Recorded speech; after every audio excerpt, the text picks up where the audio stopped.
Willkommen zu einer neuen Ausgabe Eiche machen Sachen. Mein Name ist Eiche und ich sitze hier gerade in meinem umgebauten Homeoffice-Studio.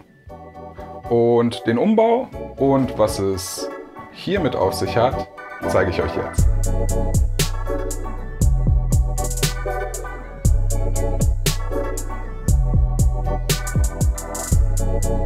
Ich muss leider sagen, auf der Folge liegt ein Fluch. Ich habe es scheinbar die letzten 10 Jahre nicht für notwendig gehalten, außer diesen beiden Fotos hier jemals ein Bild zu schießen. Und dann habe ich auch noch die SD-Karte formatiert mit dem Footage, wie es hier vor dem Umbau aussah. Facepalm.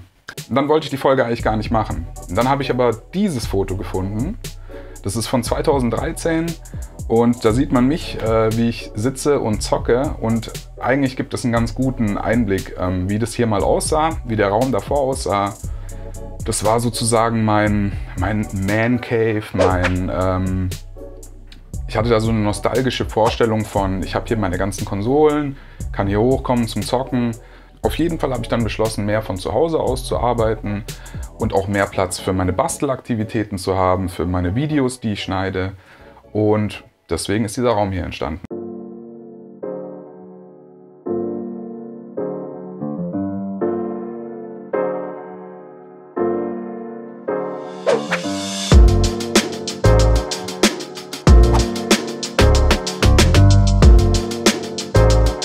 Genug geschwafelt, wir springen gleich rein in die große Aufräumen- und Aufbau-Action. Als erstes auf meiner Liste stand Arbeitsfläche. Ich hatte immer zu wenig Platz, mich auszubreiten oder zu arbeiten, und deswegen habe ich 3 große Arbeitsplatten besorgt. Ein weiteres Ziel war es außerdem, schön low budget zu bleiben. Ihr könnt es bereits am Verpackungsdesign erahnen. Die Möbel sind aus dem schwedischen Möbelhaus. Ich muss da kein großes Geheimnis draus machen. Und es ist auch nichts Werbung oder sponsored. Ich habe das alles aus eigener Tasche bezahlt. Und wenn wir schon bei Verpackungsdesign sind, das ist der Müll von 4 Tischbeinen. Und ich habe 15 Tischbeine gekauft. Also schwedisches Möbelhaus, wenn du hier irgendwas geiler machen willst, weißt du Bescheid.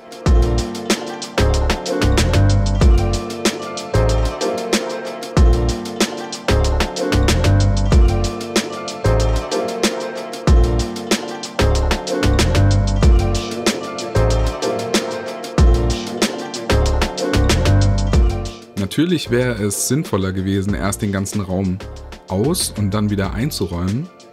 Allerdings hatte ich diese Möglichkeit nicht, also musste ich die ganze Zeit Tetris spielen und alles ständig von links nach rechts räumen. War nicht so schön, aber wofür gibt's Zeitraffer?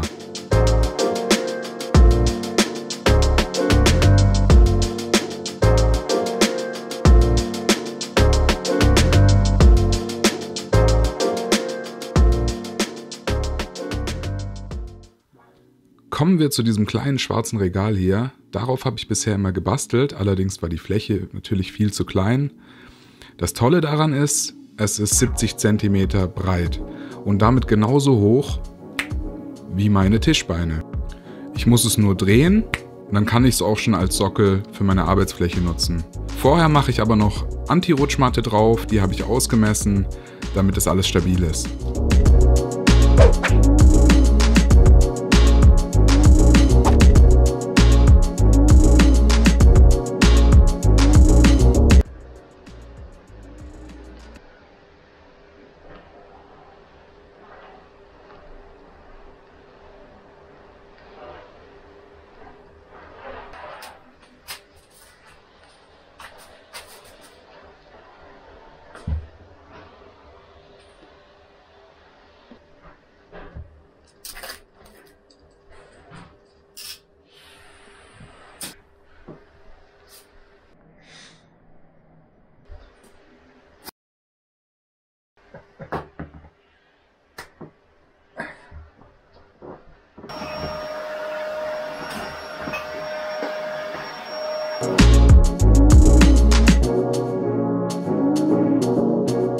Weiter geht es mit einem mir sehr wichtigen Thema, nämlich Akustik. Das Ziel war es, die Nachhaltzeit des Raumes zu verbessern, und das aus einem ganz einfachen Grund. damit eben alle Aufnahmen, die ich mit dem Mikrofon mache, besser klingen. Dazu nutze ich ganz einfache Akustikmatten, auch aus dem Baumarkt. Die variieren so zwischen 5 und 10 Euro der Quadratmeter, auch je nach Qualität. Die sind auf jeden Fall cool und tun ihren Zweck. Ich bin happy mit denen. Und noch ein kleiner Tipp: Am leichtesten lassen sich die Matten von der Rückseite ausschneiden.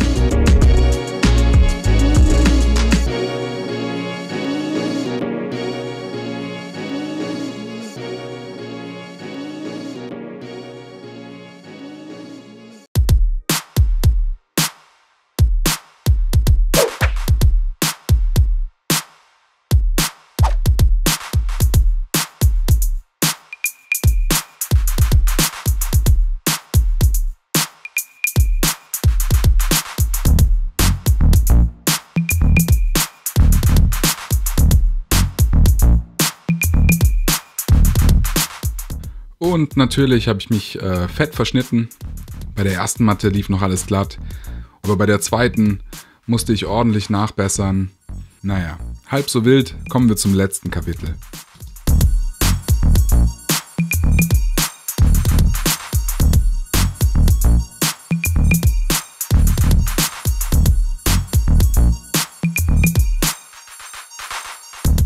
Vielen Dank an dieser Stelle auch allen Künstlern, die mich mit Musik versorgen.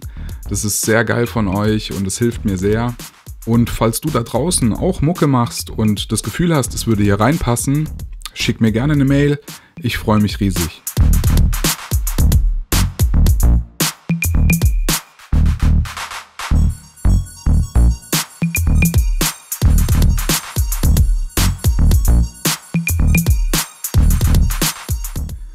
Als letztes habe ich diese Monitorhalterung zum Kamerastativ umfunktioniert, einfach weil es schön Platz spart. Dann als nächstes einen Mikrofonständer an den Tisch geschraubt. Da bin ich mir noch nicht sicher, ob mir die Position gefällt. Vielleicht kommt das auch noch zusätzlich auf die Monitorhalterung.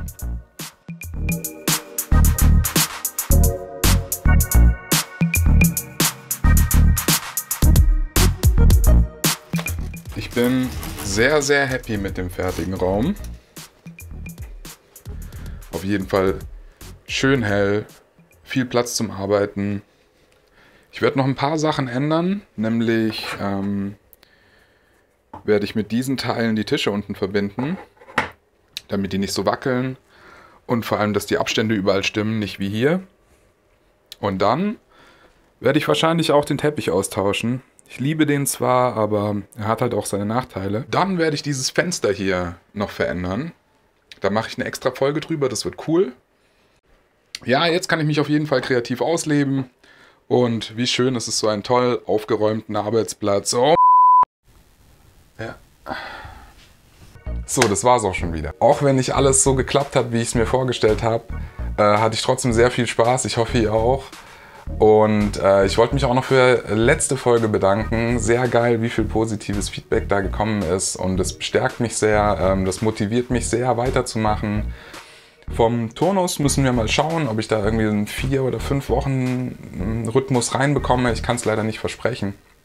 Ich weiß aber, dass wir in der nächsten Folge wieder was basteln werden. Und ja, ich freue mich auf euch. Macht's gut. Macht's gut, Leute.